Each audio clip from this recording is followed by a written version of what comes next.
Millions of despairing men, women, and little children, victims of a system that makes men torture and imprison innocent people. You cannot shake hands with a clenched fist. Produced by a nuclear exchange would be carried by wind and water and soil and seed to the far corners of the kingdom of God, the kingdom of heaven. It's one small step for man, one giant leap for mankind. We're not saying that planet Earth is coming to an end.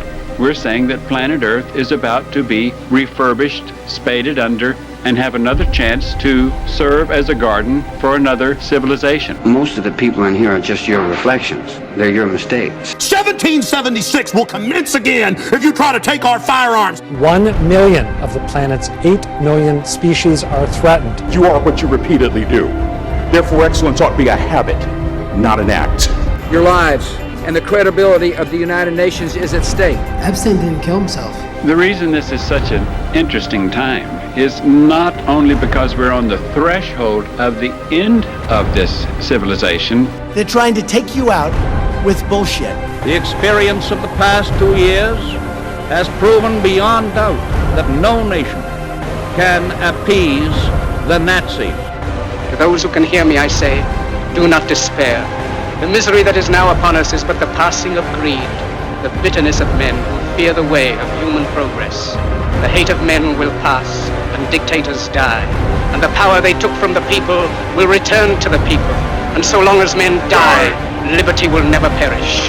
In the language of the U.S. Department of Defense, these are unidentified aerial phenomena. Roswell's a very interesting place with a lot of people that would like to know what's going on. There is very compelling evidence that we may not be alone. This is the Garden of Doom. Mark Olly. He has been on the show several times before. He's been on for, we did the mythology of Star Wars. That was a lot of fun. He did the Black Skulls, Crystal Skulls, and Other Skulls, probably most famously for his Polychronicon of Arthur, I hope I said that correctly, and The Real Robin Hood. Those are just the ones I remember. I'm not willing to say there wasn't another, but because you can tell he's got a Celtic expertise and a British je ne sais quoi, which is probably anathema to say French, so I guess maybe not with the Normans and all.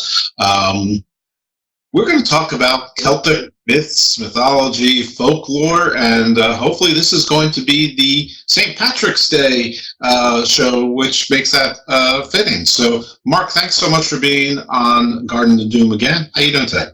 Not too bad. Absolute pleasure to be here. Finally landed after our initial technical problems. But yeah, you only missed one book, by the way, at the beginning. That was the UFO one, the Europe's Roswell, that's just come out.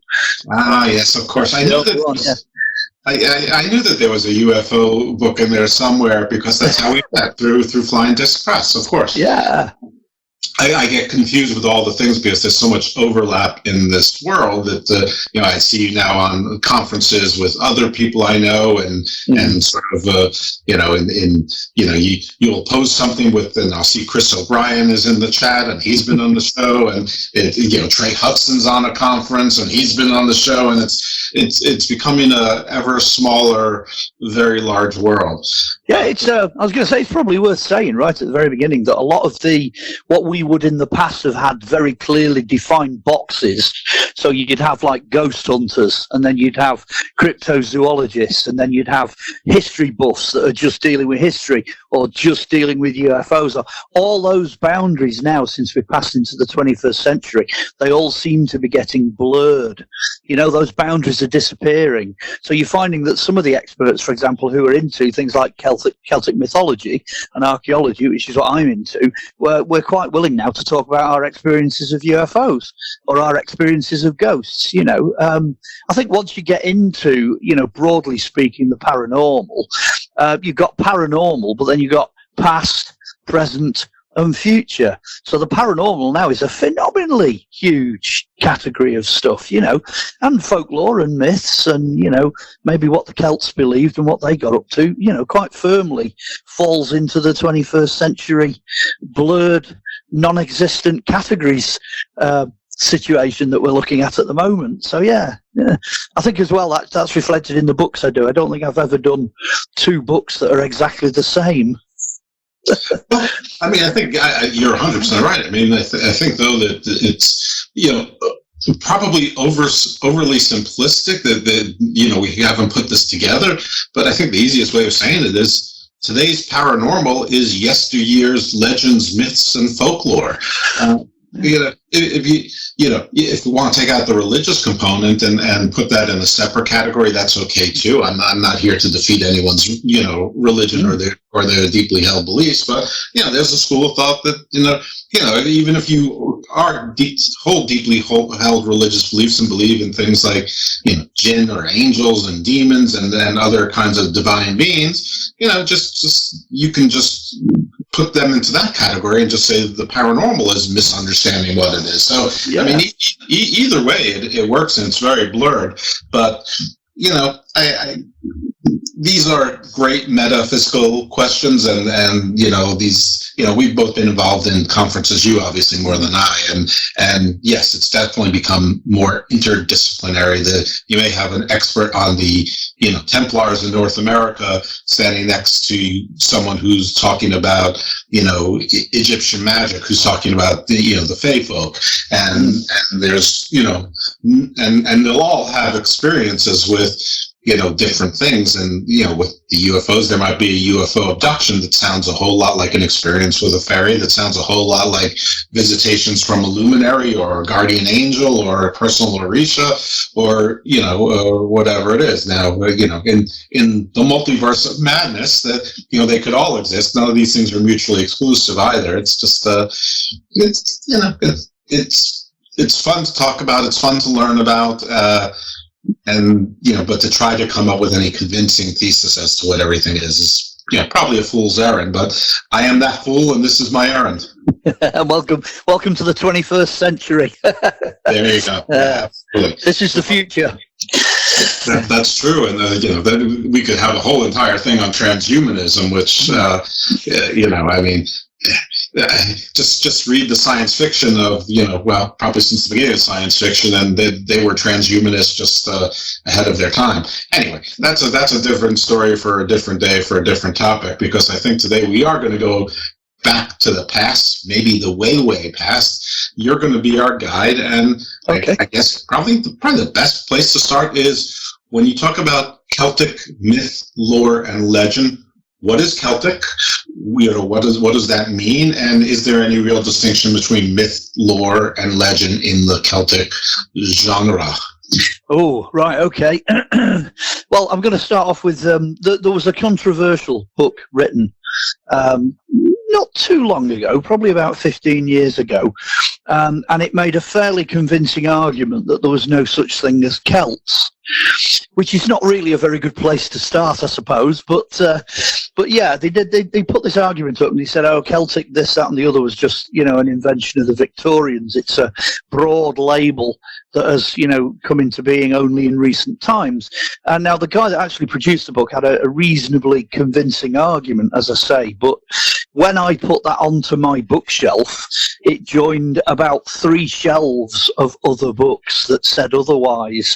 So while intrinsically it was true that in fact the Victorians sort of pieced it all together, it was a voyage of discovery. It was something that the Victorians weren't inventing, they were just rediscovering. So it's worth knowing that right at the very beginning, because there'll be loads of people out there who'll be going, well, don't agree that the Celts existed, don't agree that they were a nation, don't agree that they have, one consistent language or culture or art style or whatever. Well, it's worth saying that they did. They were definitely together. The problem that we've got at the front end, most of what we know about the Celts were written about them by other people. So the number one, recorders of the Celts were the Romans, who, as we know, tended to misunderstand the cultures they were, trampling over. And it was like, yes, we'll record about you and then we'll kill you, which is not a good starting point, really. We came, we saw, we conquered. So, that's what we know most of Celtic lore from. I have to say, in particular, things like the Druids, most of the entries for the Druids come out of Caesar's Gallic War. That's where they're recording. Tacitus records stuff, and Polyhistor does, and one or two of the other Roman writers. But that's all we've got. The reason for that is initially the Victorians thought that the Celts didn't actually have a language and didn't bother to write anything down. Well, that has been proven wrong. All over what we should say is Celtic world, which essentially is sort of Europe, sort of this side of the Alps, and to some extent the other side of the Alps. But what you envisage as Europe, what you see as being European now, and include the British Isles and Ireland in that, broadly speaking, is the Celtic world. Although there were fragments of Celticism, if there is such a word, that drifted across the Mediterranean and into the North African coast. So they are all over the place. One interesting thing that tickles me up is that a group of, quote, Celts, Celtic warriors, Celtic tribespeople from northern Italy, somewhere around about 1500 BC, decided they were going to go and serve an Egyptian pharaoh as mercenaries. So, they're knocking around in Egypt. They're all around the Fayum Oasis, at that point.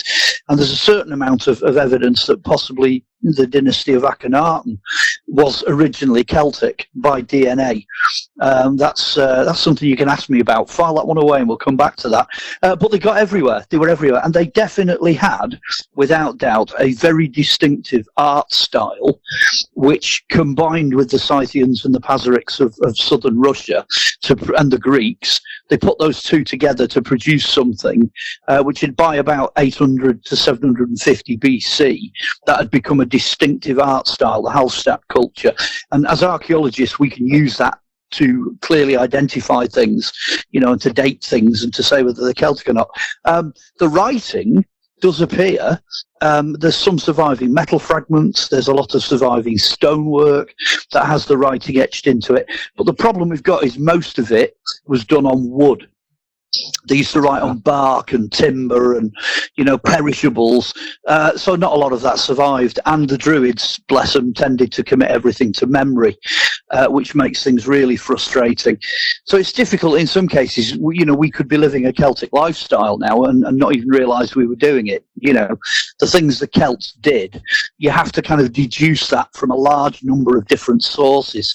But certainly there's so much information that, there was a sort of connected empire, but they were all broken up into individual tribes who all had individual rulers, but they were all next door to each other and they all talked to each other. So they all traded, they all communicated, they all exchanged goods, they exchanged DNA, they exchanged all kinds of things across their own individual boundaries. So they weren't unified in the same sense as, say, the Romans, but they were definitely together in what they did. They had a distinct style. So, I think that's probably fairly convincingly sunk the argument that they didn't exist. And the more we discover and the more we know, the stronger they seem to be. I suppose that's a good introduction. There you go. Yeah, there was some book I read, and I wish I could remember what it was. It was historical fiction, so it's it's based on history. It's based, it's also probably 20, 30 years old at this point, if not older. And I wish I could remember what it was, but basically it described the Celts as being, a consortium of tribes that were sort of in the Danube, I guess, sort of what maybe the Balkans now, or maybe a little bit further west, and that you could sort of trace their path because of the Wicker Man and along with other art, and they sort of made their way, through Europe in a meandering path and with some divergences, and sort of like many peoples are sort of chased or conquered or whatever, and then you go to the next place and made their way to the British Isles, and I guess as the myth goes on, they're sort of somewhere, Scotland, Ireland, and Wales are sort of like the last vestiges of true Celts. Whether and somewhere along this, I'm skipping from the book to other sources, and I wish I could cite the author just so that people could check it out for themselves. I think there was a book called The Mid-Atlantic Celts, and I think that covers the subject you've just outlined. So I think if they do a general search for the Mid-Atlantic Celts, I can't remember the author, but I know I think it's a bloke that did that one, and it's interesting because you're absolutely right. If you look at Europe, if you look at the block that sits above the Mediterranean, as you're looking on a map, everything that's over on the right-hand side in the east, through 2,000 years BC onwards, everything that's over there in the east migrates through that area and ends up over on the left-hand side, over in the west. Literally everything, every culture you can imagine seems to migrate in that direction. And as you say, it's almost like the Atlantic Ocean then just becomes this enormous barrier, this dam, if you like, that stops anybody getting past.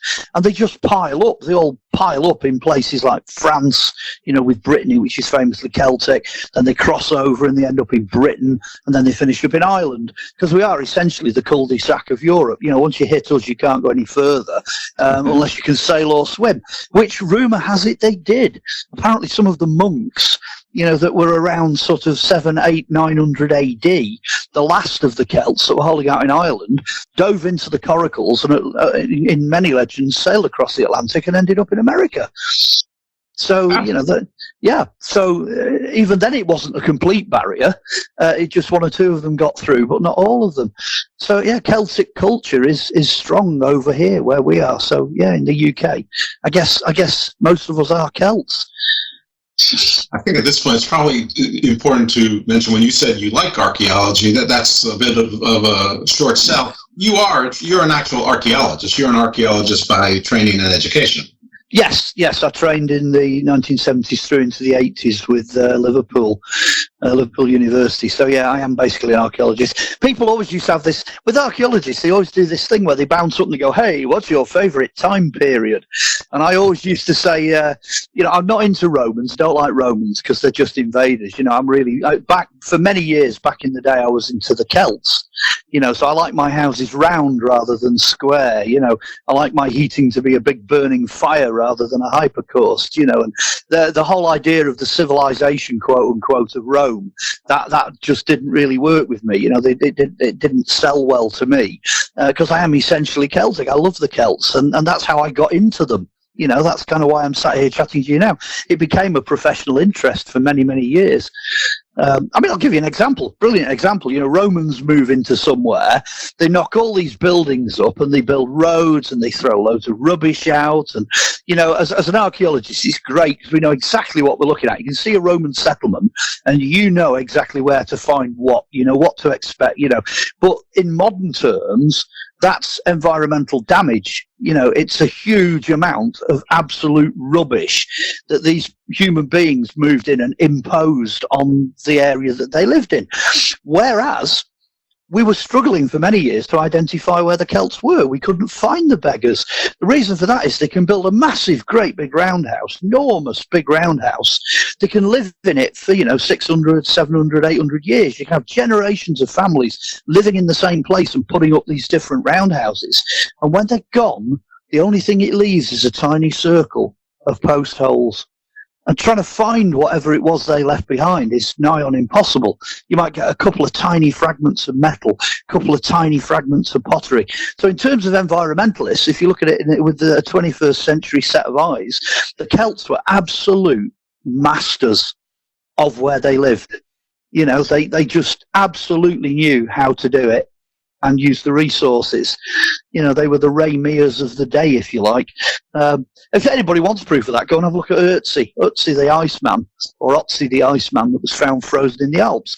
He is essentially a Celt, but he's an absolute, shining beacon of civilization when you look at him from a survival point of view. he was totally in tune with his environment. He knew everything about everything.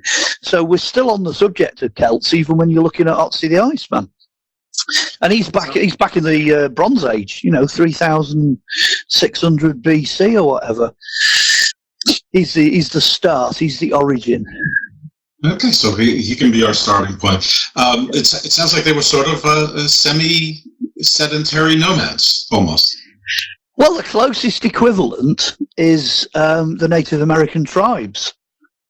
Because the Native Americans, basically, their style of life was almost identical to the Celts. The only difference being, obviously, that if you put a wigwam up over here, you wouldn't last 2 minutes. It would get rained on, snowed on, blown over, flooded, you name it. So what they basically were like the Native Americans, but with more substantial buildings. They were using the timber, they were using the forests.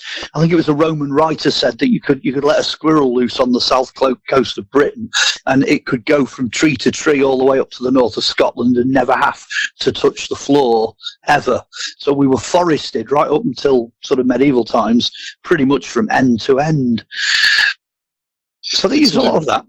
When you were talking about the Celts now, there's I guess a minor dispute that whether or not they exist or not. I was thinking, I mean, if you say right now the French don't exist, that would be, people would go, what are you talking about? It's right there. But there's no French people. The Franks were a Germanic tribe. It was called Gaul before that. There's, all sorts of, everyone's a mishmash. But I was also thinking about, as you just put, some Native American tribes. And you could probably pick any, subset you want because there's some very large tribes which encompass smaller tribes as part of their nations. And even the word tribe is incorrect. But, like in the Algonquin family, there's tons of tribes, including like the Iroquois. So it's like saying there's no such thing as the Iroquois, they're all Algonquin, or saying there's no such thing as Algonquin, they're all, Siberian, Northeast Asian. Okay, I mean, listen, I may be wrong about the ethnicity and the DNA and the origins but I don't think anybody argues that there's not Iroquois, there aren't Algonquins and there aren't Siberians. So I think it's one of those things where academics can argue as to whether there's a genetic distinct peoples called the Celts or if it's significant enough. But I mean, as a tribe, as a people who consider themselves a people, that seems a certainty. Yeah, that whole thing about migrating from east to west and the DNA that came with that means that there are actually subsets of DNA which are referred to as being Celtic. So, for example, you can say, well, obviously the Iceman, by DNA, he is, of Central European Celtic origin. And that Central European Celt is a distinct DNA group. In a way, I'm cheating because when I was doing the Lost Treasures television series for ITV Sky, they were taking bets as to whether I was a Viking or not. They were absolutely, utterly convinced I was a Viking. There's money changing hands for 3 seasons of that series. So in the last series, we thought, right, this is it. We're going to do the DNA. So we did the DNA and, everyone held their breaths and sort of waited for the results to come back on the computer screen. And we actually filmed it live and the results came through on screen. And there was this massive intake of breath because I couldn't be further from a Viking if you tried. I'm actually a Central European Celt. That's what I am. So I literally physically am, by genetics, by DNA, I am that particular category of, Celts from either side of the Alps. And it is a distinct group, and that's what I am. So don't ask me how I knew that, because that was only in the 2000s, but I've always assumed that's what I was pretty much since I was born. The funny thing is, as well, is my dad always used to say that he thought that our family came from northern Italy. Now, my dad was really old. I mean, he was born in 1932. So back then there was no way of knowing for sure, and we didn't have a family tree. I mean, we for many generations, possibly for 1,000 years, have been over here in Britain. But my dad always used to say, well, lad, I always thought we came from northern Italy. And guess where we come from? Northern Italy. Absolutely. Bullseye. No idea how my dad knew that. Really strange, but there you go. So we migrated, obviously, from the Alps. We must have come down southwards, hit northern Italy, and then that's where the DNA really took off. Sure, why not? South is oftentimes a good direction to go in. Oh, yeah. So I think that when people think of the Celts, there's probably some things that they think of that are correct and some things that are incorrect. So, I'm going to just quick fire a few things that people probably think about. They probably think about Stonehenge. They probably think about Druids. They probably think about people who paint themselves blue, which I think were actually the Picts, who actually I think predate the Celts, but I'm not sure. They probably think about Arthurian legends. They probably also think about, the fae folk, fairies and leprechauns and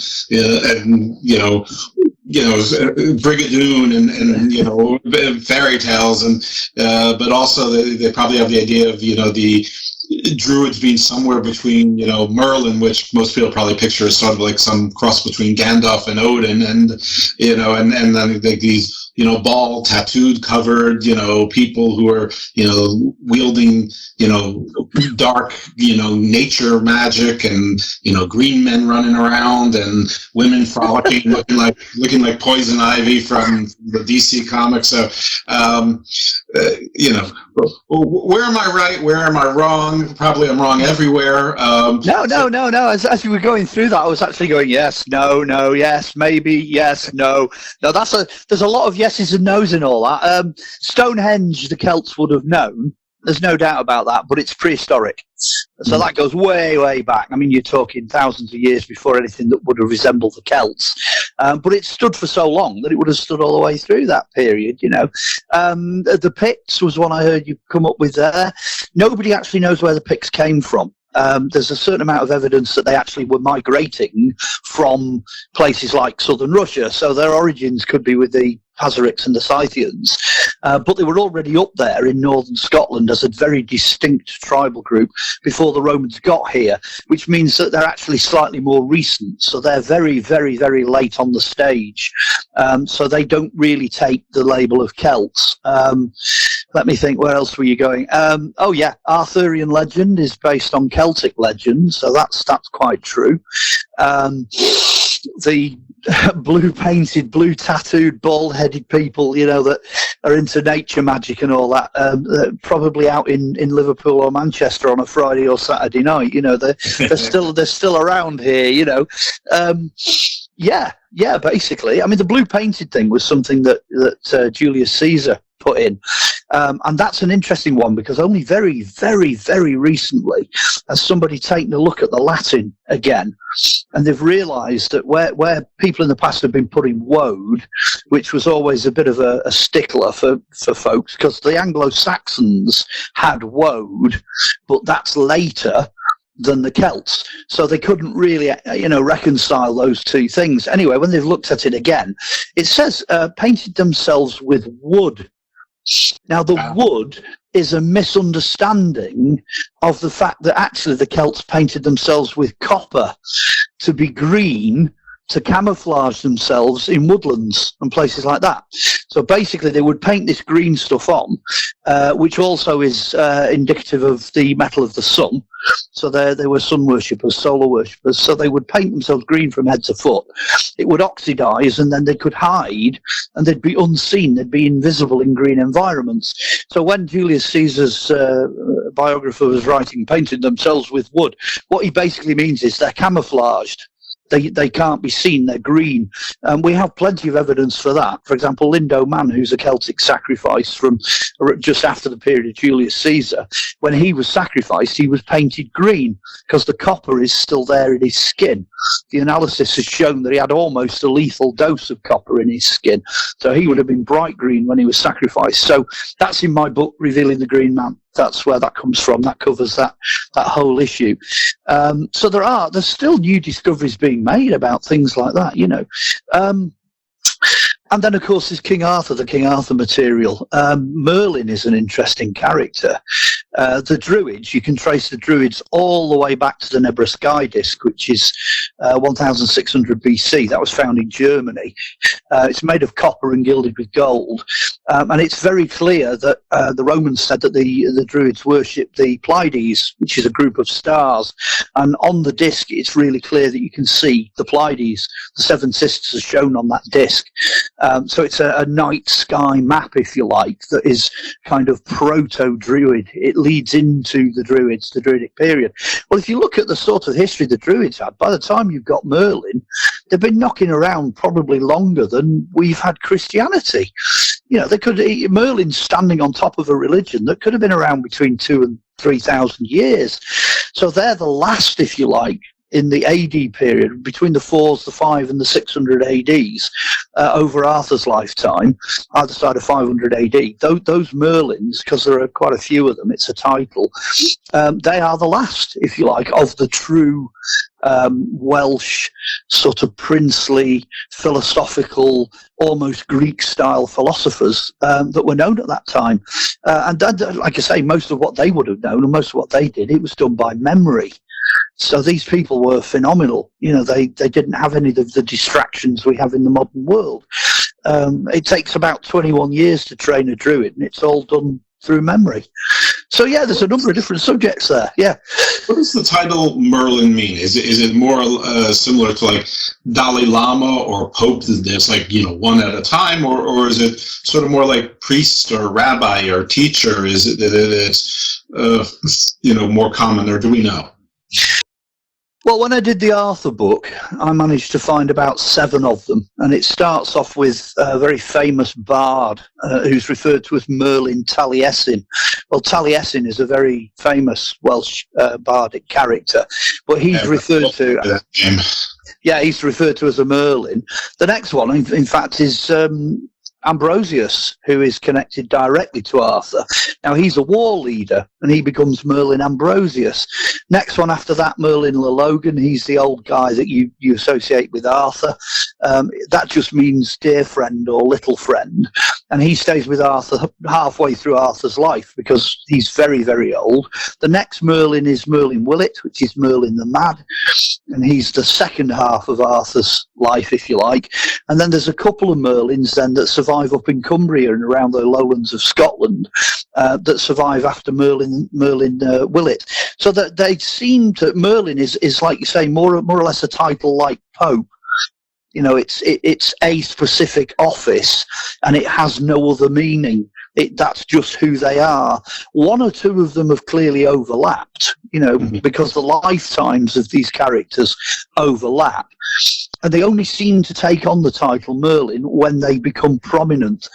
So it's almost like the previous Merlin passes away, or the new Merlin does something heroic or, you know, exceptional, and they pick the title up.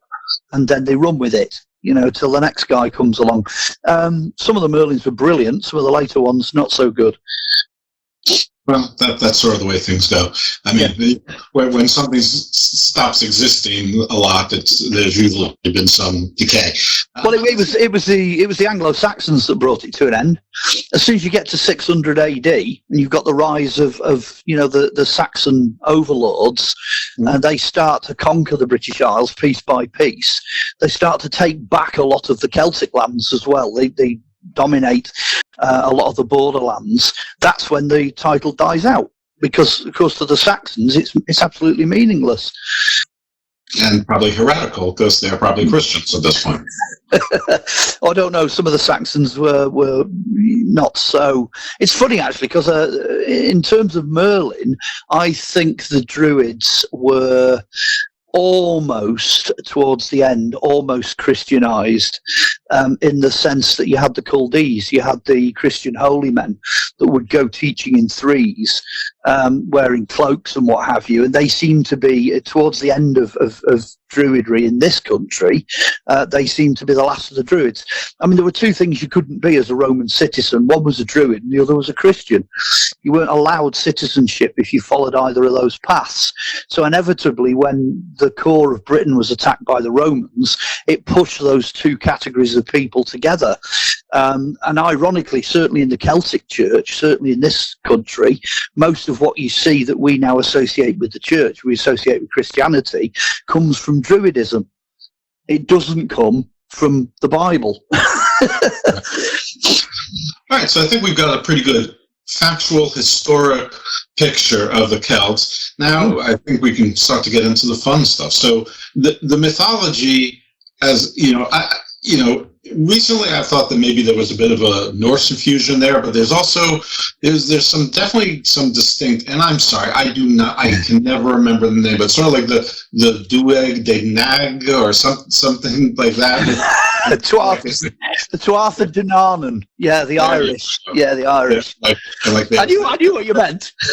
Yeah, well, they're close enough, and the context is key. But they got their version of Hercules of the Monkey King and sort of Finn McCool, and there's giants and all of that. And mine, it's been. I really should have brushed up on this before the show, and I didn't. But there was like a version of old gods, and then there was the new gods came and they decided to fight, but then they got to almost like the Asgardians and then like the Aesir and the Vanir in Norse, they sort of, but in the I'm going to just call it Celtic, perhaps wrongly.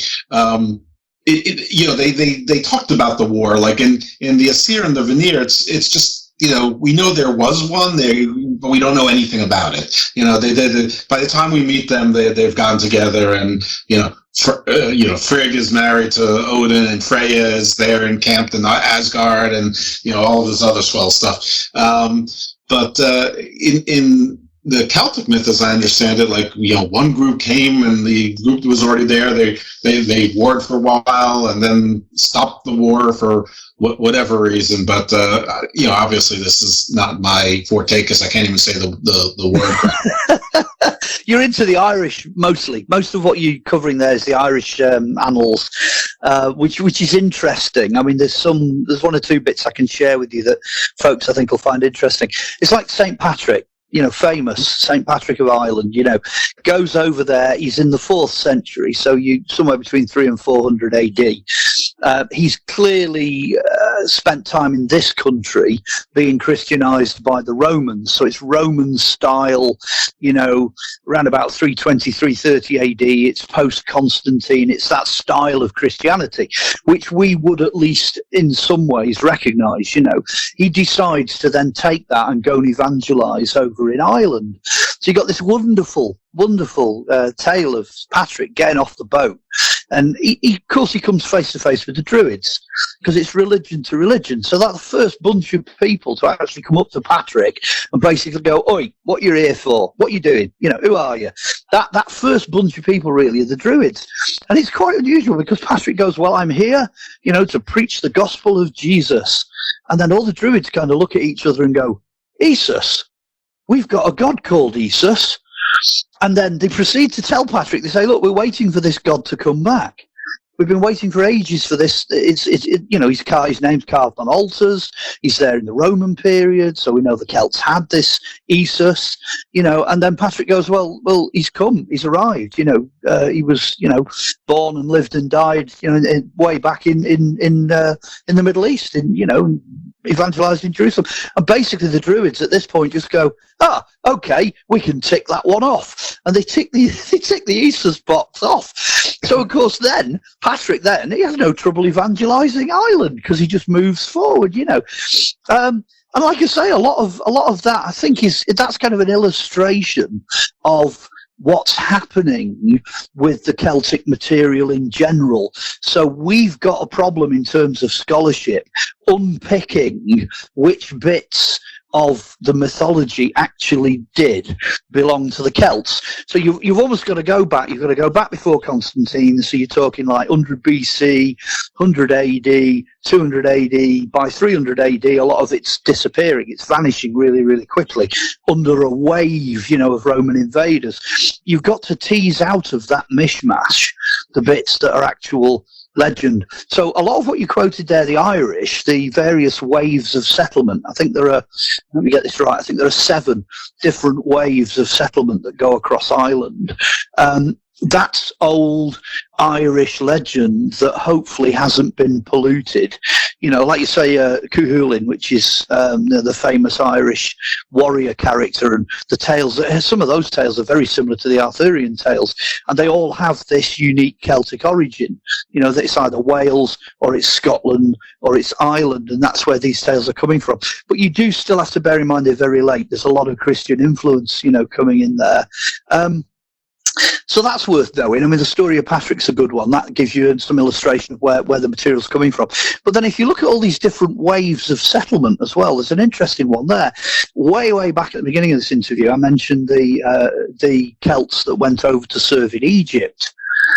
Okay, Akhenaten's dynasty comes to an end, and Akhenaten, as we know, disappeared, and his monotheistic religion disappeared, and then you finish up with Tutankhamun, who in turn disappears. You know, so you start looking at that dynasty, boy, are they either very unlucky or they're being taken out. You know, because clearly they're not Egyptians. They're foreigners. They're Celts when all said and done.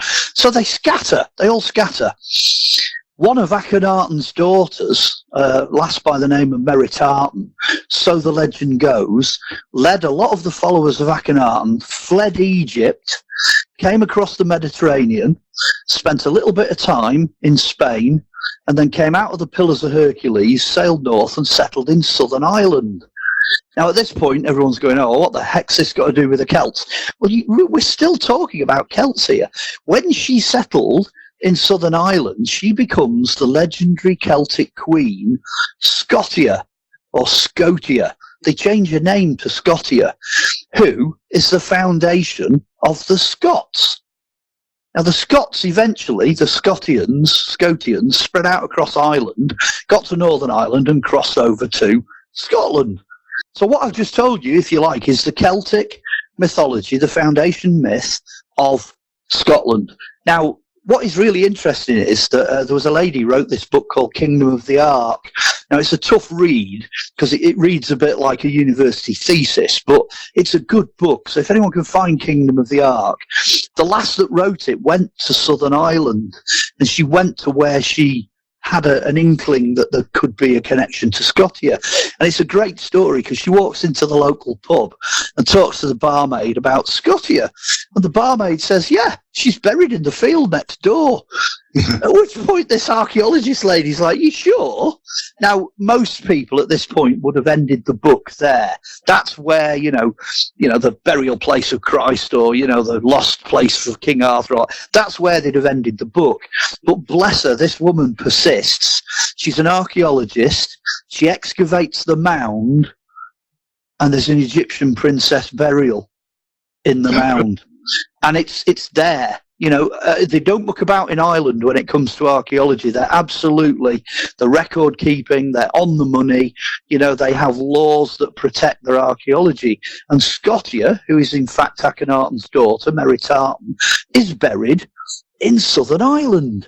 Now, I think I'm right in saying it's the third wave. I think the Scots come in on that Irish legend as the third wave.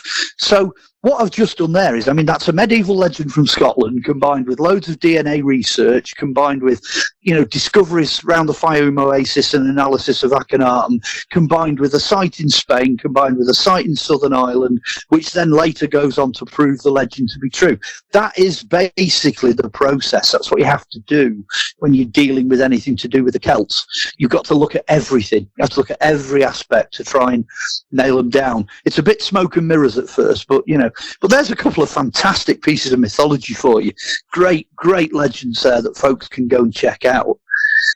Yeah, but a nice creation myth there. I mean, you know, right up there with the Aeneas, you know, and Romulus and Remus and all of that. And actually, there's, you know, I guess theoretically, if you wanted to, wasn't Aeneas's grandson Brutus sort of made his way from Italy through the Alps and crossed over into the Britons, and you know, that's why it's called. And he defeated some. Oh, this is why I'm saying this, not just because it's a direct parallel, but he defeated a giant called Albion, which I guess just means white. Is Albion part of a Celtic myth, or is it just completely...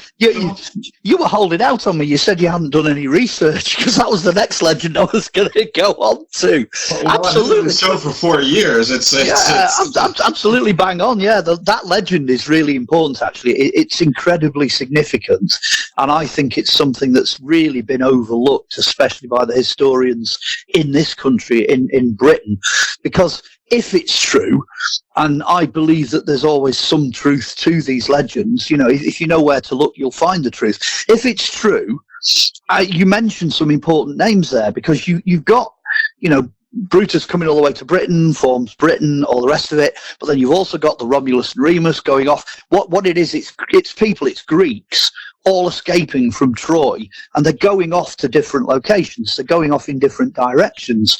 But this makes it really important, because fast forward, over 1,000 years from Troy, I think it's Troy 5, I think that is the right date. I think it's about 1,300 and something BC when that collapses and burns, and that's the Trojan War. If you go from that, and then you go to the founding of Rome, that's around about 753 BC. So you got the founding of that with Romulus and Remus. And then you fast forward to Britain, and the Romans, quote, invading Britain. And people are like, we don't understand why the Romans had such an easy time of it in the south of Britain. When they crossed over the English Channel, the Romans, most of the conquest of the south was just done by negotiation. They just kind of moved in and, settled in, and there's no signs of mass war. There's no signs of, mass annihilation, all the rest of it. Well, this is the bit they've missed, and this is the bit you've just come up with. They're descended from the same family from Troy. So it's like the Romans, who are just called Romans by us, are getting off a boat and they're meeting with the Celts, who are just called the Celts by us. They're actually distantly related. In legend, in mythology, this is the importance, I think, of the Celtic mythology. They're actually related. So some of the tribes in the UK actually welcome the Romans, Come over, mate. Come over. We haven't seen you for, 1,000 years or whatever. And the other key with Britain as well that's important when you're looking at this, the early Celtic coins. Now, you're really into Celticism here, because the Celts started minting coins in this country between about 800 BC and 750 BC. And again, a lot of people have missed this. Most of the tribal coinage that's assigned to the Celtic tribes of Britain, they're based on Greek originals. They're copying the coins of the Greek. And very, very quickly after the Greeks introduced coinage, the Celts introduced coinage. So it speaks of that long-standing connection. But because it's way, way back in the distance, in the mists of mythology, it gets missed. So the connections, I don't think Britain as a Celtic island was as isolated as people think. And again, I don't think the Celts were quite as disorganised and fragmented either as people think. I think there's a lot of connections there. I mean, I'm giving you some really good juicy stuff here. This'll get some of the Celticists out there, chewing the knuckles. But it's all true. I like chewing knuckles. I assume that languages change, and accents and dialects and probably even style of dress and customs, over time. But I would imagine that things like symbology, probably remain the same or similar, so that those would be recognizable. So if the Romans came with, a particular kind of, stylized eagle that, was the same stylized eagle that was in the Celtic, origin myth on the island, and they're still using it, that they'd recognize and say, that's either a weird coincidence or this is kin. Yeah, correspondence is really important.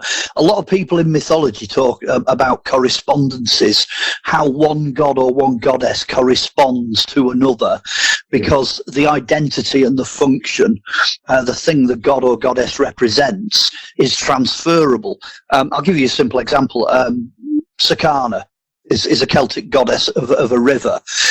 When the Romans got hold of Sakana, they converted her into Belisama, who is a river goddess, and then added on to that their own mythology. So whenever you see Belisama, what you're actually talking about is the Celtic goddess Sakana. But then over here in the UK, we had Minerva Belisama. Now, Minerva is the Roman warrior goddess. You know, she really kicks ass. Well, what you do is you just go backwards, because you go Minerva, you go back to Minerva Belisama, you go back to Belisama, from Belisama you go back to Sakana.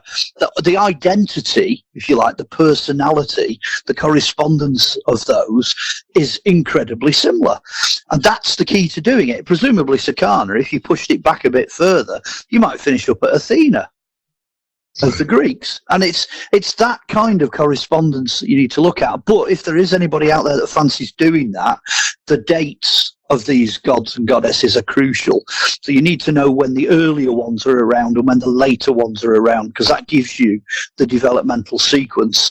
But it's not impossible. It's not impossible to decode them. You know, you can find out who they are. We're still, it's cutting edge with Celts now to look at things like gods and goddesses. I mean, the big one we've got up here is Cernunnos, who is the horned god. He's a Celtic woodland god that seems to correspond in some ways to Pan and in some ways to the Green Man. But he could go all the way back, flipping it. You could push him right the way back 7,500 BC. He's Humbaba of the Babylonians, you know, if you start going that far. But we've got him here. We've got him here in Britain. And it's important to look at those dates. From the Babylonians? What was the name? Humbaba. Humbaba. The giant from Gilgamesh? Yeah, that's it. Epic of Gilgamesh. Let's stick with ones that folks might know. Yeah, the god of the forest. He was the one to be feared. The conquering god of forest and forest life. It's not an episode without a Gilgamesh reference. There you go. I managed to get one in. So yeah, if you're looking at mythology, that's the way to do it. Really, is to have a look at who corresponds to who, and then start. Professor John White uses the word cognate a lot. Yeah. Professor Michael York and Gary Wayne, who are from two completely disciplines, though I met them through the same crux, basically the same fulcrum. Basically, sort of wag their fingers at me a little bit, saying they're not different gods with the same function. They're the same gods. The name just changed a little bit. And it'll go like, Anu became Uranus, who became, who then became... Yeah, you're on the same page here. Rebranding is not a new thing. Right. Yeah. I mean, we all know Zeus and Jupiter. The Romans. But apparently, it wasn't just the Romans taking the Greeks. This is a long thing, and there's a lot that seem to be, if they have 10 attributes each, some are 10 of 10, some are 8 of 10, and then there's drift, and you can sort of explain it away by the difference in culture, or what the particular environmental needs might be, or what may or may not be important or scary animals in the area, or if disease is more of a fear than, say, famine. Things. As Professor Michael York told me, actually, Professor John White said this also. People get the gods that they need. They create absolutely that they want. So So. All right. Also, I'd add to that with the Celts as well. The Celts are absolute masters of stealing off their overlords. So if something's a good idea, they'll steal it. But that goes on with everybody. The Romans, a lot of what the Romans became, they stole from the Greeks and from the Celts. So it's exactly the same with mythology. Right. Well, I don't think that. I mean, it's it's part of societal. I guess. Yeah. On one side of the equation, it's assimilation. On one, the new term is appropriation. On the other side of the equation, but it's when societies blend and merge. It's like when people from different communities merge. You have a New Yorker marrying someone from the deep south. The kids are probably going to have some sort of blended accent that's something completely different. When you have people of different races. Procreating, their children may, look more like one or the other, or it might be some sort of, they may have some sort of blended characteristics, and then that kind of flies in the face of 21st century thinking, though, because we all love to have things in nice, neat little boxes, but especially with the Celts, it's nothing to do with boxes. It's a continuous flow. colours blending into other colours, blending into other colours. That's kind of what you're dealing with. So, you might be looking at a Celtic monastery, let's say, in Ireland, in the 800 to 900 AD period. That's going to look nothing like a Hallstatt settlement, in a German valley in, 1300 BC. They're not going to look even remotely the same. However, the art style that they're using in the German settlements is the same style that you'll find in the documents and the manuscript illuminations that the monks are using. It's honestly, it's just a blend. It's a river, and again, like you say, you have to look at who's merging with who and, what the overlying dominant culture is in any period. I still believe today the Celts are just sitting there waiting to steal off their overlords. As soon as the Anglo-Saxons over here and the Vikings over here, who are still alive today, as soon as they kind of start to lose the grip, just watch out, because, you'll end up with Scotland and Ireland and, Wales will all start coming back across the British Isles again. I think they're just doing the same thing again. They're playing the long game. Well, is there a myth? I mean, there's so many myths all over the world where, sort of sky people or sky heroes came down, intermingled with the people, taught them lots of skills. And in some cases, they go back to the sky. Sometimes they take some cherished few with them. But in a lot of cases, surprisingly, like through cultures that you think would not be connected at all, they go underground. They never left the earth. They go underground. So is there one of that? Is that what the Fae folk are? Are they like, the original primordial peoples chased away by humans? They've gone underground and they're going to come back up, or am I just making something up in time? No, the classic outworking of that, absolute classic outworking of that is Arthur and his sleeping knights, who are buried somewhere mysterious that nobody can find, and in Britain's greatest hour of need, he's going to ride forward again with his knights. That is the ultimate famous legend. In fact, they've been arguing over it for about 1,000 years over here. Because the English, by English, I don't necessarily mean Saxons, more the Celtic side of England. The Celts used to have blazing rows with people from France, because the French would come over and go, "Oh yes, King Arthur, oh he's dead," and the Celts would go, "No, he's not. He's absolutely not. He's asleep. He's sleeping to rise again." And there were literally punch-ups between cultures over this, and it spilled into the medieval wars. Edward in particular, Edward I, when he decided he was going to fight against Wales, that's why you've got this famous, we found King Arthur's body, he's dead, he's buried at Glastonbury, oh look, here's his skeleton, and all that.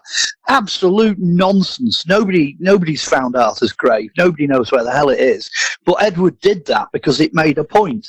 It meant that, he wasn't going to come back and rescue the English at that point in history. It gave him the right to then, get on with his conquest, and it weakened the Celtic hold on places like Wales. That was a political thing. But this is mythology. It's mythology acting in the foundation of a nation. Of course, Edward's ancestry goes back to 1066 and all that, and they were essentially, as you rightly said, Norman, French, Vikings, Northmen, coming over from the north of France, and they arrive and it's conquest. But the mythology plays into that, So there are some very long-lasting, very powerful aspects of the Celtic mythology that are still with us today. Is there a connection between, I only vaguely know something, so I want to get back to Albion, so I'll put a pin in that one. But also, Albion is a name I know, the Morrigan is a name I know, McCool is a name I know. Where do they fit into, Boudicca is a historical name. I mean, I think didn't she lead a Celtic rebellion against the Romans, and she's sort of like a rebellious hero type. Well, Boudicca, or formerly known as Boudicca, she was queen of the Iceni tribe, which, for anybody looking at Britain, it's the bit that sticks out on the east coast. It's East Anglia. She was at the top part of that, and basically the Romans, insulted her tribe, killed her husband, sexually assaulted her daughters. So that was it. That was absolutely it. I don't think it was just that. I think it was the fact that basically the Iceni did not like the Romans, so they just went to war. And they gave the Romans a hell of a run for the money, so that's how she became sort of heroic. Finn McCool, Irish. You're back into Ireland again. That's an Irish Celtic legend. He's a warrior. The Morrigan, you're actually in Wales for the Morrigan, so you're going Welsh Celtic with Arthurian legend. She comes out as Morgana. She's she's the dark mistress of the Celtic spirituality that you find in Arthurian legends. Alba or Albion, which was a name made famous by William Blake in his poetry in the 1700s, very famous Gnostic chap. Alba is just a generic label for what I would call the Celtic lands. So anything, literally, England, Ireland, Scotland, every aspect of this island is referred to as Alba. But Albion is not what it would have been known, because it was known as Britannica. Britain is the true label. Albion, if you like, is the legendary Britain. It's the... So the giant's a metaphor for the lands were the land itself. Yeah, the land itself is the giant. There's no actual giant. There's no actual albino giant white gorilla or white giant. No, not as far as we know. Gog and Magog were the giants of legend in this country, and they were. Come again. What was that? What's that word? Gog and Magog. Oh well, aren't they from the Bible, the Bible? Yes, yeah. They were taken as, for some bizarre reason, they were taken as the gods of London, Londinium. Apparently there were figures, there were actual Roman figures surviving of Gog and Magog.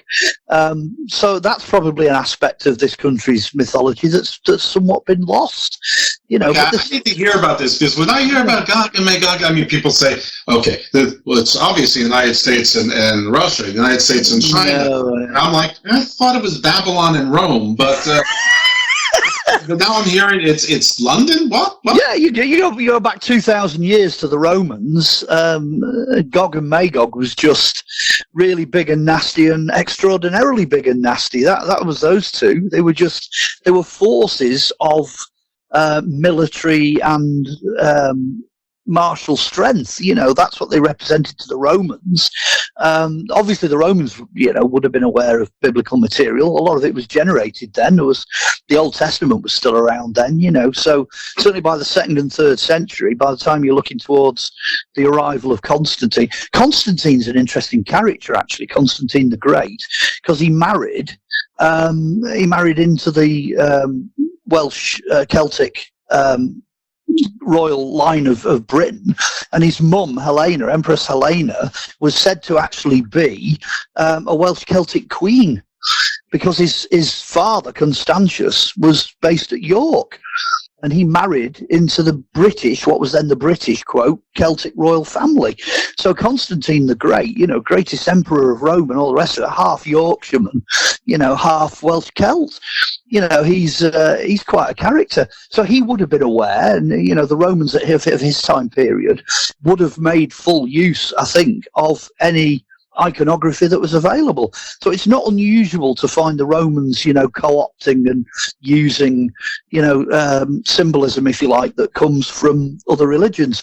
Christianity's rife with it. Hermes, that carries the shepherd, carries the sheep on his shoulders, became a representation of Christ. Zeus, the mighty Zeus, throwing thunderbolts. His God sat on his cloud with his long grey beard. And you've got all these kind of symbols creeping in, but a lot of that's co-opted in. But again, it's back to that process I said of equivalents. But Gog and Magog were the equivalents. They chose to be the mighty powers to protect London, of all places.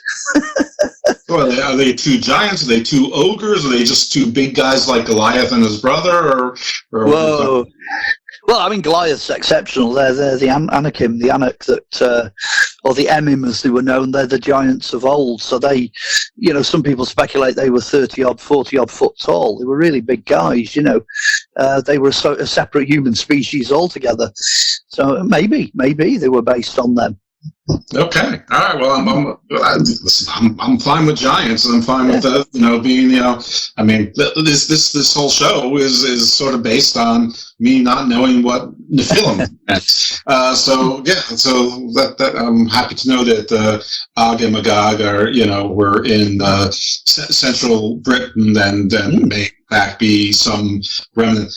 I listened to a podcast. I don't even know how I found it. It was two Eastern Orthodox priests, I believe, and they were from the U.S., the American South, though neither one had an accent. So this is all just to say how strange the whole thing was. But they did a wonderful job of walking through the Old Testament and pointing out how the entirety of the Old Testament, I mean, once you get basically, past the begetting and the begatting, is that it's basically God's war against giants and idolaters, and they're often the same. So that's basically God using the Israelites, or nature to, conquer and eradicate giants and offshoots of giants, caused by his naughty angels, and that's basically the entirety of the Old Testament. Now that's I'm sure a huge oversimplification, but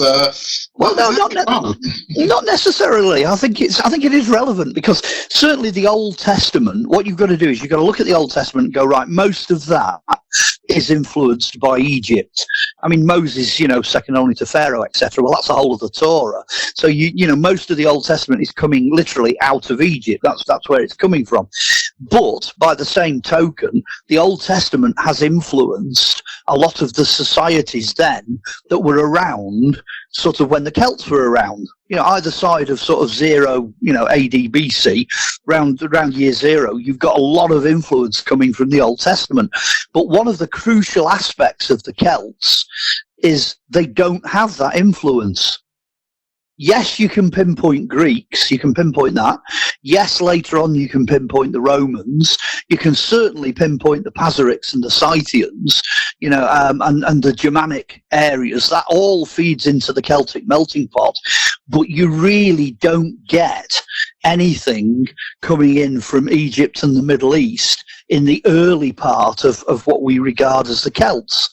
They're not pushed in any direction by the influence of that material till you get to the Romans. When the Romans are moving around a bit, like I say, either side of 0, you get the inevitable overlaps, But even the foundation legend of Scotland, the medieval foundation legend of Scotia, when you look at that and you trace it all the way back and you look at the DNA, you've got a daughter of an Egyptian pharaoh arriving in Ireland, and the whole influence that she has is not of a biblical nature. The Irish were sufficiently strong as a culture, as Celts and as a nation. They absorbed her, but her influence on them was minimal. Short of, she was the only burial that we know of in Ireland that was buried in an Egyptian fashion, with an Egyptian regalia, etc. She's the only one. So she would have arrived as a complete stranger and been swamped by the Celtic culture. So the influence is very, very little. So it really helps to be able to sort out, the wood from the trees, to know, certainly in the early periods of Celtic ness, in the early periods you can tell that it's Celtic because it's not showing that Middle Eastern influence. It's not yet arrived. I think that's one of the attractions. A lot of people find the Celtic culture attractive because it's not been, so to speak, polluted by the same material that everything else in Europe has been. It's not in that same category. It has a category all of its own.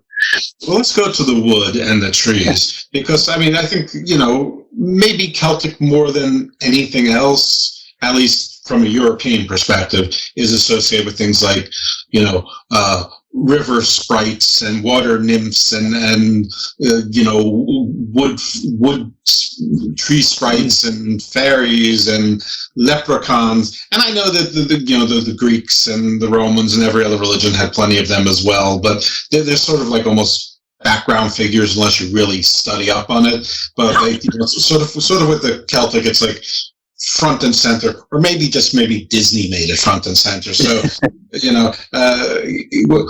what are like, obviously everyone has an idea what a leprechaun is, but actually my understanding is that everybody's understanding of a leprechaun is wrong. They're not short little men. They're actually full-sized and scary and horrible. So, what are some of the legends or lore of, Celtic, I'll just call it mythology for lack of well, it almost goes full circle into what I was saying about the fact that the Celts were very much in tune with nature. They were very much in tune with their environment. So they had names and gods and goddesses for pretty much everything that you find in nature. So that's your starting point. They didn't have river names in the way that we have river names. They had rivers named after deities appropriate to that river. And the same is clear from Druidry, that things like they navigated by trees. It was oaks and elms and ash and holly, and they knew their way around in a forest by the ancient trees. They knew where they all were. So you inevitably then get this like a sort of, well, it's shamanic. It's almost like the same thing you find in the jungles. It's a kind of a natural, nature worshipping form of early religion, out of necessity. It's born out of necessity. If there's a legend that, a particular mound is ruled by a particular deity, who of course later then becomes a fairy or a goblin or an elf or a leprechaun, that mound is relevant because it has an identity, it has a name, it has a location, and it's part of a cultural consciousness. Well, times that by the size of an entire country. I mean, I'm making a very broad sweep of the brush here. Times that by a whole country and a whole culture, and all of a sudden, all these, as you put it, minor deities, the ones that Disney has picked up on and things like that, they all suddenly become really significant, because depending on where a person lives, that depends. I mean, I'll use the example of here because I used it earlier on, so it's just a convenient one. We have a river here called the River Mersey. That was dedicated to the Sakana Belisama. So they found figures here in the Roman archaeology of Minerva Belisama. So the identity of this area revolved around the River Sakana. And that's interesting because the Mersey ends, and where it ends, it breaks into three. Three rivers come together to form one river. So the 3 into 1 is one of the significances of any rivers called Sakana. Now, the other thing is, the only other river we know of is the River Seine. Now, what you can do, and this is where it gets really creepy, is you can go all the way back into prehistory, go all the way back to stone tool making and stuff like that. The same exact culture and ways of living and the same Celtic legends that have developed over thousands of years that you find clustered around the River Seine, you find clustered in northern England around the River Mersey. So it's very, very clear that they equated this area with the area of the River Seine, which is interesting when it comes to the later legends. When you start looking at things like King Arthur and all the rest of it, that's where all the legends are. They're all centred around the area of the Mersey, and they're centred around the area of the River Seine in northern France. It's like a huge, invisible, spiritual Celtic continuity. Not unique to the Celts, as you said, though. I mean, the Greeks would do it a lot. You'd have sprites, you'd have Pan, you'd have a lot of different sort of lesser deities that were associated with woods and woodland and water and things like that.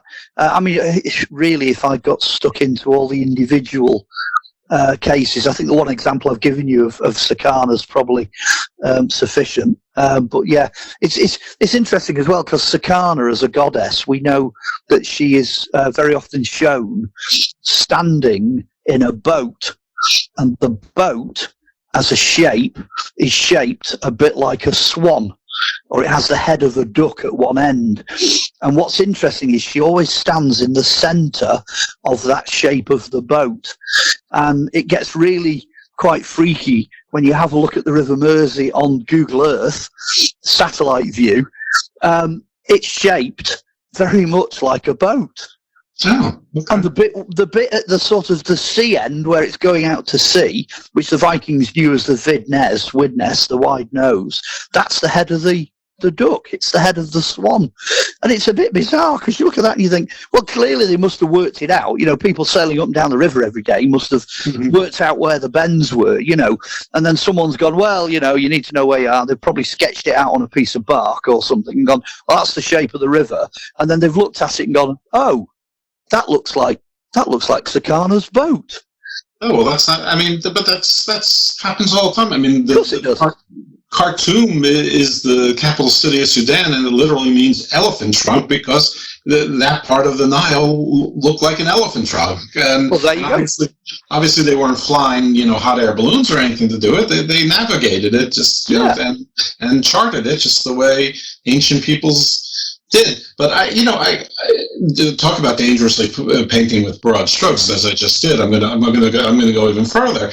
I mean, I think any elementary school teacher will say that you try to take the kids on a nature hike if they still allowed to do those things, and you say, well, these are deciduous trees, this is a pine tree, and this is that, and the kids are like, boring, and they're worried about getting stung by bees, and and then Bobby's picking his nose, and then and pulling Penny's pigtails, and this, that, and the other thing.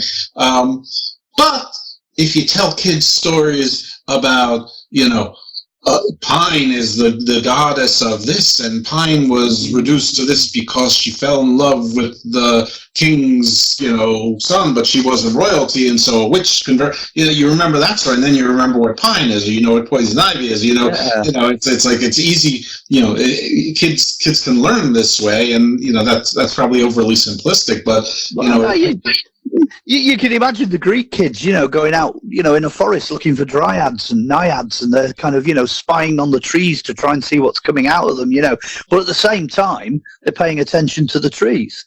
Right. I'm listen. I waited a long time for water nymphs to come. They never did. I mean,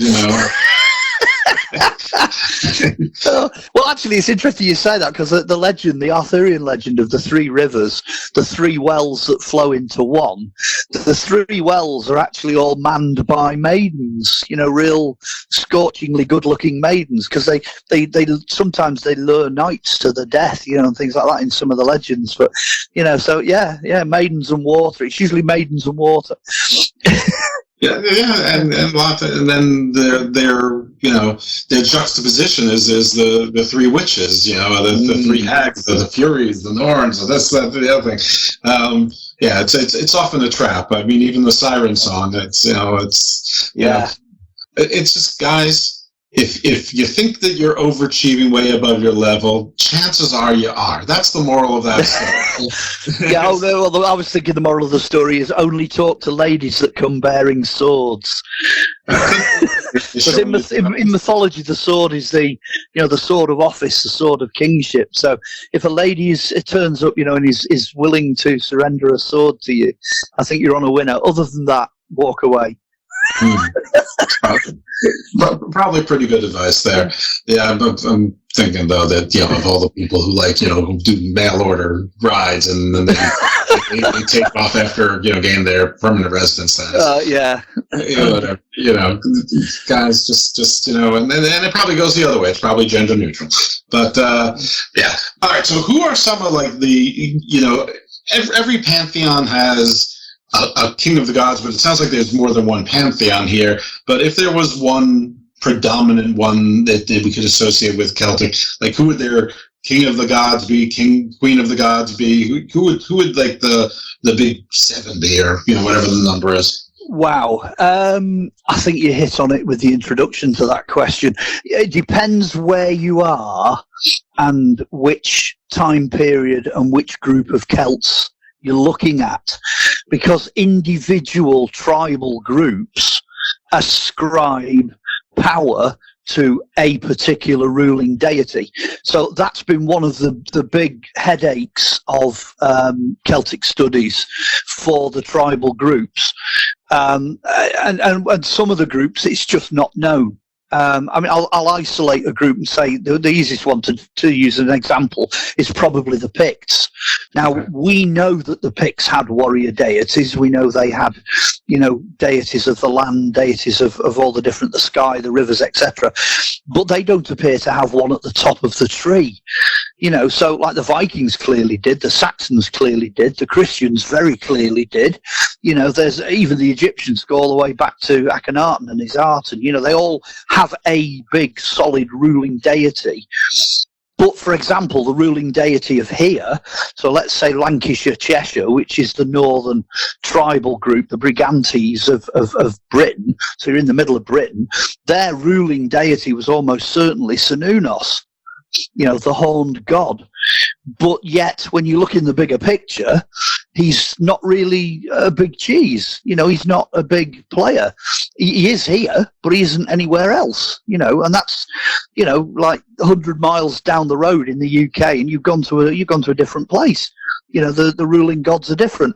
As I said earlier, London, Gog and Magog became ruling deities in London for the Celts in Roman times, because it's a multinational city, London. It's a mixing pot.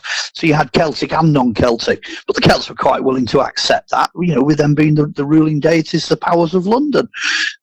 So really, you can't really pin it down. It doesn't kind of work that way with the Celts. What about the Irish one? And I'm going to botch the name again, but the one you knew what it was, even with my. Tuatha Dé Danann are actually a race. They're a race of divine beings.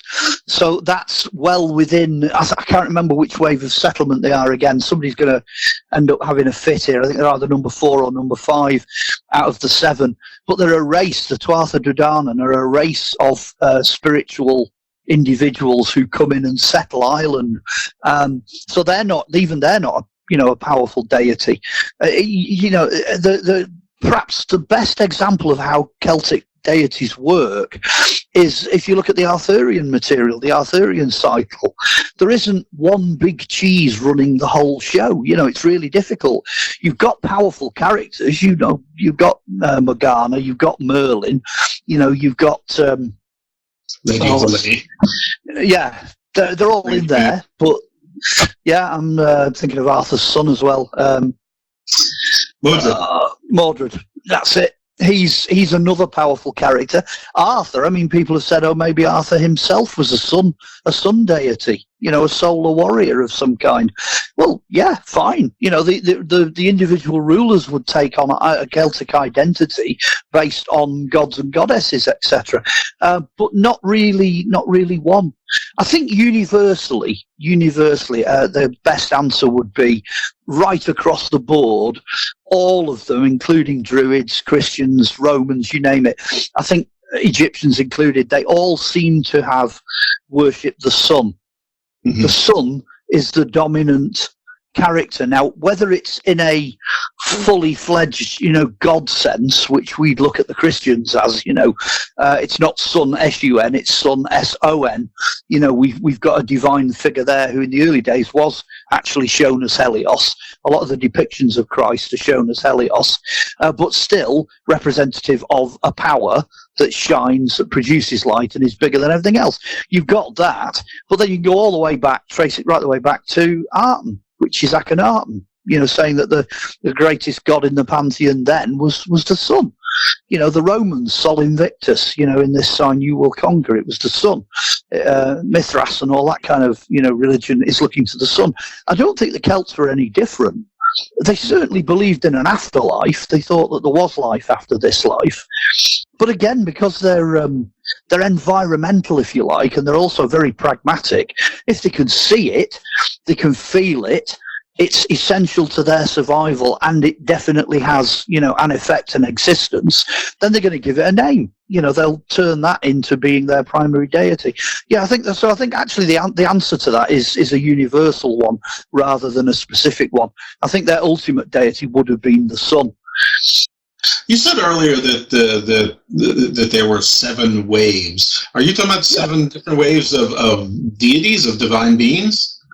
No, it's in the Irish legends. I'm trying to remember. It's in the annals. There were different, as you read the legends, it records different cultural inputs, if you like. It's the first wave is the first wave of settlement, and the second wave is the second wave of settlement. But some of those waves of settlement, the characters who are coming in, think sort of Lord of the Rings. You know, some of the characters are clearly legendary. So the Tuatha Dé Danann are, you know, almost angelic, powerful spirit beings, but they still came in and settled. You know, people have tried to identify the waves of settlement archaeologically. As I said, obviously Scotia, Meritaten, that's one that's pretty much been nailed. You know, you're looking there, though, at what we'd regard as Bronze Age. You're looking at something going all the way back to, 1,300, 1,400 BC. So you're back to the time when Akhenaten, collapsed, when his dynasty went, and she arrived. So we can put a date to that one, but some of the others you can't. Right. You can't be any more specific.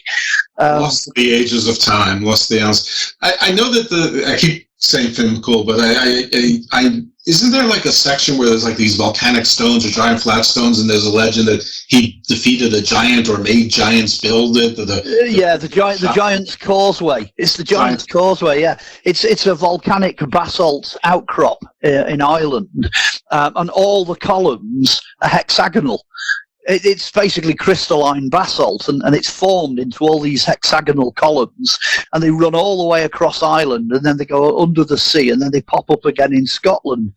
And that's the Giant's Causeway, and that's the legend associated with this basalt path that goes out into the sea. If you look up Giant's Causeway, I mean, if anyone's listening, it's well worth going and having a look. It's phenomenal, but it's a bit creepy at the same time. There's a cave there as well. I've been to Grand Cayman, and it's weird, and places in Hawaii. Obviously, I've never been to Ireland or Scotland and seen it, but I imagine it's a similar type of scape. But it's what is that legend? And then I'm going to let you go on the legend thing. I think you did a pretty good job actually of summarising it. It's just I'm just guessing. Well, no, that was pretty good actually. The legends usually say there were giants in Ireland. That's usually how they start. Here comes the legend. There were giants in Ireland, and then they start the legend. Very often, it's typically Celtic. It's geographic, so it's located somewhere. So it has a physical presence. It's very earthy. And in that particular case, Finn McCool fights the giant on Giant's Causeway. So you can imagine. I mean, honestly, it's such a dramatic location. You can go with the idea of this brilliant Celtic warrior, superb Celtic warrior, takes on this massively strong giant, really big, powerful force, force of nature, and the two of them are battling it out. And then, you Google Giant's Causeway, and there's all these hexagonal, shiny columns, and there's water blasting everywhere, when it hits these columns on a rough, stormy day. There's an enormous cave that goes into the centre of these columns that you can go into. And that, howls and makes noises and this, that, and the other at different times of day. That sounds like a giant fighting. And you take that conflict, you can literally physically contextualize it. You can put it into the landscape, into the geography. I'm going to give my King Arthur book a plug as well. I was able, in some cases, to put the Arthurian legends into the geography in the same way as that battle story can be done. So I've got some pretty good ideas of whereabouts in the Welsh landscape Arthur was supposed to be and where some of those stories took place. But you've almost got to think like a Celt. You have to think that way to be able to work those things out. But yeah, that's basically, that was the story. It's just this titanic battle between good and evil, between hero and anti-hero, and they're having this battle in the geography. And you could argue the battle's still going on now. Legend is legend. You still get the crashes and the blasts and the noise and the howls out of the cave, and you can close your eyes and stand there, and it's still going on. It's still happening. Typical Celtic legend. Yeah, you did a really good job of summarising that one. Yeah, it's sort of easy that hero fights giant, and and breaks the giants into a million pieces. I mean, I've got to qualify it slightly. There is, if you look at the way the giants turn up, let's say in the Arthurian legends, while I'm on that particular subject, sometimes what the giant represents is a particular tribe or a particular culture. So very often the hero is going to war against actual physical opponents of some kind, who are then, summarized, if you like, they're recorded in legend as a giant. So potentially behind some of those legends, it could be tribal conflict, a giant tribe, a big tribe, a strong, a forceful tribe. So again, in that particular circumstance, the archetype would be more important.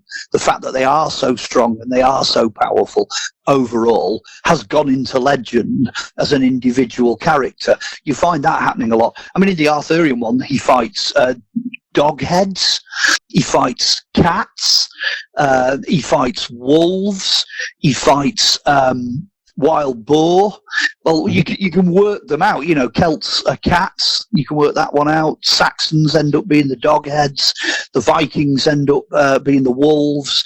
In some cases, the Romans turn out to be wild boar. And what you're dealing with there is tribal insignia. Tribal culture. And it's found its way into legends. As these characters. So you've got to be aware of that. You've got to sort of file that one away when looking at Celtic myth and legend. Or they were really giants. We can go with that too. Or they were really giants. Yeah, absolutely. Absolutely. I like that one too.